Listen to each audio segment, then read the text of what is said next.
Vocês me pediram muito e eu trouxe aqui o tema sobre resistência à insulina. Mas antes de começar a explicar, se você ainda não é inscrito, clique aqui embaixo e se inscreva e também compartilhe esse vídeo com outras pessoas. Então vamos lá. Para começar, eu vou mostrar aqui para vocês como que acontece a nossa fisiologia, ou seja, aquilo que é normal. Quando você se alimenta de um carboidrato, por exemplo, uma massa, um doce, esse carboidrato ele vai ser digerido no nosso trato digestório. E ele é digerido e transformado em moléculas de glicose, que ficam ali circulando a nossa corrente sanguínea. Só que a glicose ela tem um papel importante, que é de fornecer energia para o nosso corpo. E ela não fornece energia quando ela está circulando aqui a corrente sanguínea. Para ela fornecer energia, ela precisa estar dentro das nossas células. E para que isso aconteça, nós temos um hormônio chamado insulina. É a insulina que é secretada pelo pâncreas e que vai levar a glicose para dentro das nossas células. E aqui, nesse desenho aqui, eu representei as nossas células, esses círculos aqui. E como vocês podem ver esses risquinhos, eles são chamados de GLUT4. E eles são sensíveis ao nosso hormônio insulina. Ou seja, quando o nosso cérebro detecta que tem glicose na corrente sanguínea, ele manda um comando aqui para o nosso pâncreas que é preciso liberar esse hormônio para que a glicose adentre a célula. Quando a insulina chega aqui para fazer a entrega dessa glicose, ela entra em contato com o GLUT4. E o GLUT4 é o transportador de glicose. Ele entra em contato com a insulina, pega a glicose e coloca dentro da célula. Então isso aqui é a nossa fisiologia de uma pessoa que não tem resistência à insulina. Mas alguma coisa aqui pode dar muito errada. E essa fisiologia vai ficar totalmente alterada. Quando você tem maus hábitos de vida, se alimenta com muitos carboidratos, principalmente os carboidratos simples, daqui a pouco eu vou explicar a diferença deles para vocês. Quando você é uma pessoa sedentária, quando você se expõe a muitos poluentes ambientais, por exemplo, os metais pesados, que podem estar nos cosméticos, nos alimentos, em produtos enlatados, você acaba se contaminando e isso te intoxica, a ponto de prejudicar aqui a sensibilidade do GLUT4. Então, se você tem maus hábitos de vida, você pode ficar resistente à insulina. E qual que é a diferença aqui, então, entre os carboidratos? Nós podemos dividi-los em simples e complexos. Os simples são aqueles feitos com farinha branca, farinha de trigo, açúcar refinado, como, por exemplo, um pão, um bolo, bolachas, doces. E aqui, os carboidratos complexos são aqueles que vêm da natureza. E o exemplo é a batata doce, frutas, mandioca, inhame.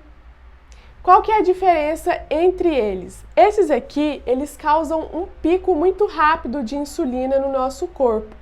E isso não é bom, porque você não fica saciada. Você tem uma energia imediata, mas logo você tem vontade de comer mais doce para ter mais energia e aí você fica nesse ciclo vicioso por carboidrato. Já esses aqui não, eles elevam a insulina aos poucos, devagar, não causa aquele pico imediato. E com isso você fica mais tempo saciada e você come menos carboidratos. Então, sempre que for preferir este macronutriente, prefira esses daqui. Mas então, o que significa resistência à insulina? Uma pessoa que tem ali os maus hábitos de vida, o que vai acontecer no organismo dela?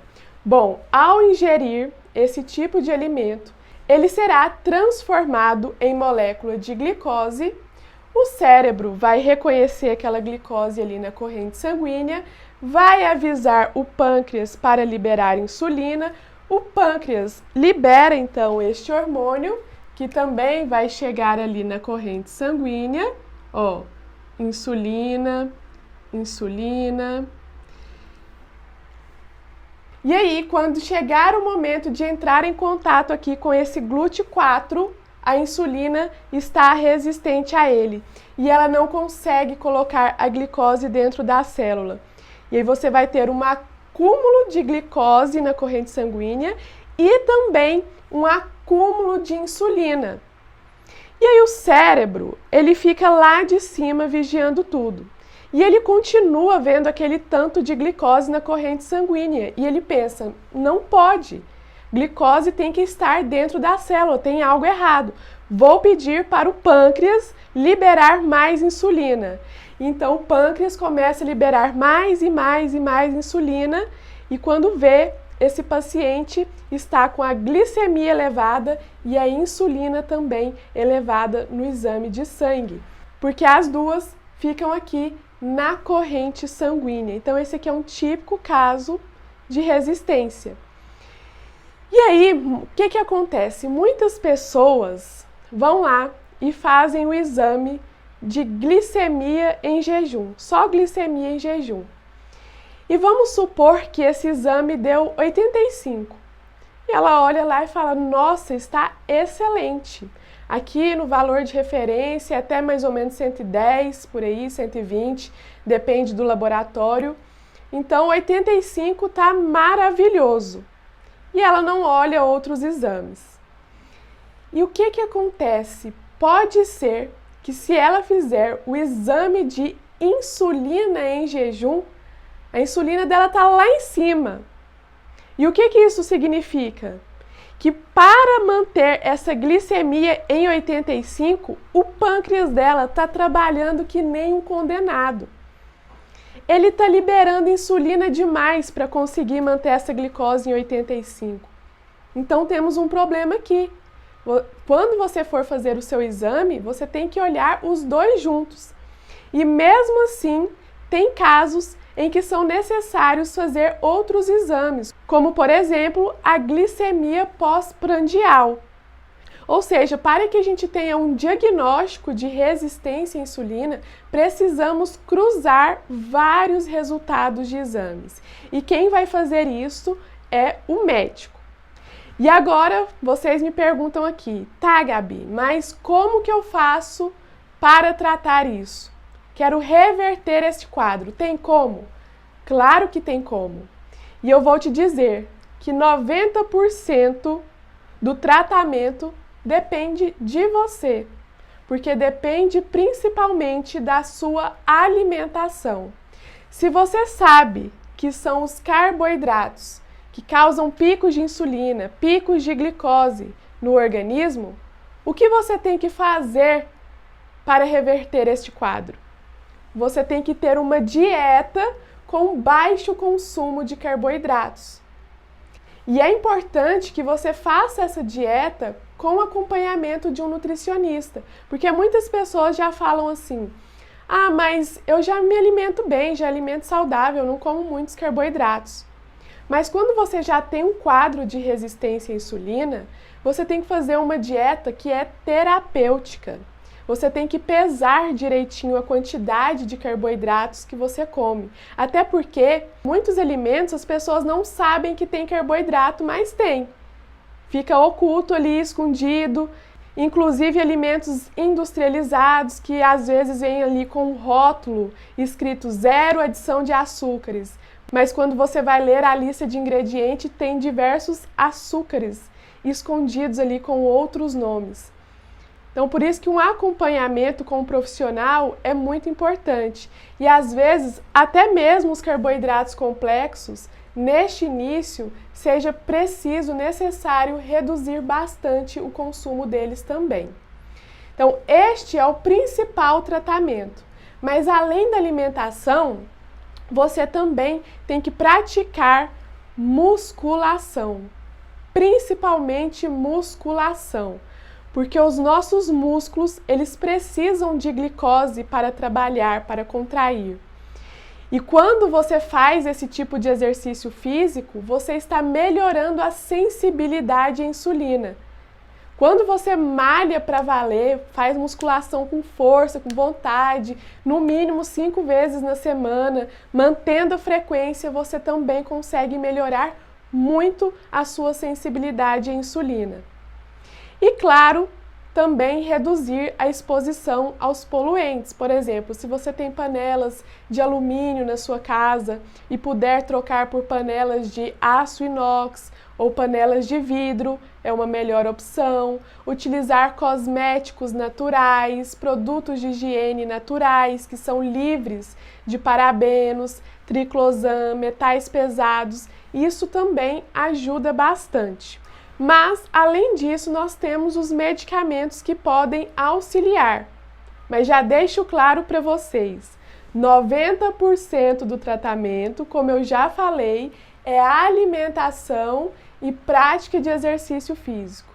10%, 15% ali no máximo é medicamentos. Eles são apenas um auxílio. Se você jogar a responsabilidade inteira para cima do medicamento, você não vai ter bons resultados. Ele até vai segurar ali por um tempo, mas depois esse quadro pode piorar e se você não cuidar, pode até virar uma diabetes. Então veja só, eu vou falar aqui alguns pontos importantes sobre o principal medicamento que é utilizado para tratamento aí da resistência à insulina, que é a metformina. A metformina tem resultados muito bons, mas você precisa saber que ela tem ali alguns efeitos colaterais que você tem que tomar muito cuidado. O primeiro deles é que ela altera ali a nossa microbiota intestinal, ela mexe com o nosso intestino. E ao mexer com o nosso intestino, que é onde nós temos ali o nosso maior microbioma, que é a presença de micro-organismos do bem, que fazem parte ali do nosso corpo, que realizam várias funções, você pode causar uma desordem nesses micro-organismos e ficar mais propícia a desenvolver, por exemplo, a candidíase, que é uma doença causada pelo fungo Cândida, que é um fungo que faz parte da nossa microbiota. Então esse é o primeiro ponto importante. E o segundo é que essa alteração ali no intestino também influencia a absorção de vitamina B12. E a vitamina B12 é essencial para o nosso sistema nervoso.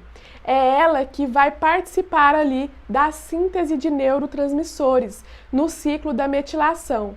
Então, quando você fica em deficiência desta vitamina, o que é que vai acontecer? Você terá mais susceptibilidade a ter problemas neurológicos, como, por exemplo, a depressão e a ansiedade. Então, quem usa metformina deve acompanhar de perto os níveis de B12, que devem estar no mínimo em 500. E aí, se for necessário, fazer a reposição com o uso de suplementos.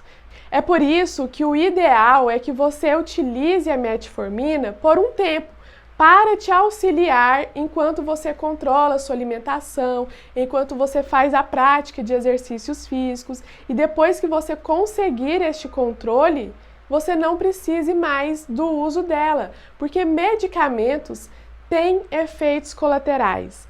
Às vezes eles melhoram ali de um lado, mas podem piorar de outro. É por isso que o ideal é que ela sirva apenas como um auxílio ali no início e não que você utilize pelo resto da vida. A resistência à insulina é um quadro que é reversível, mas depende de você. Quando você não trata, tem diversas consequências, como por exemplo, o acúmulo de gordura abdominal, sabe aquela pessoa que às vezes ela tem o braço fino, as pernas finas, mas aqui ó, na região do abdômen tem bastante gordura. Ela pode também acumular gordura no fígado. E um fígado gorduroso também tem diversas consequências, porque esse órgão é importantíssimo. Se você está aí me assistindo agora, é justamente porque você tem um fígado. Sem ele, a gente não fica em pé nem por um segundo. Ele faz a detoxificação, ele tem mais de 1000 funções no nosso corpo. Então, o fígado gorduroso ele não trabalha tão bem. E aí uma coisa vai levando a outra. Por isso que é muito importante que vocês cuidem da alimentação, de preferência com acompanhamento de um nutricionista, com um personal trainer, se puder. É um quadro que, como eu falei para vocês, é reversível, mas depende principalmente de você. Então, concluímos aqui a nossa aula e, mais uma vez, venho lembrá-los. Se você ainda não se inscreveu, não se esqueça de clicar aqui embaixo, ativar o sininho, clicar no like se você gostou do vídeo e compartilhe aí com a pessoa que você sabe que tem resistência à insulina, que precisa dessa informação, que vai ajudar muito.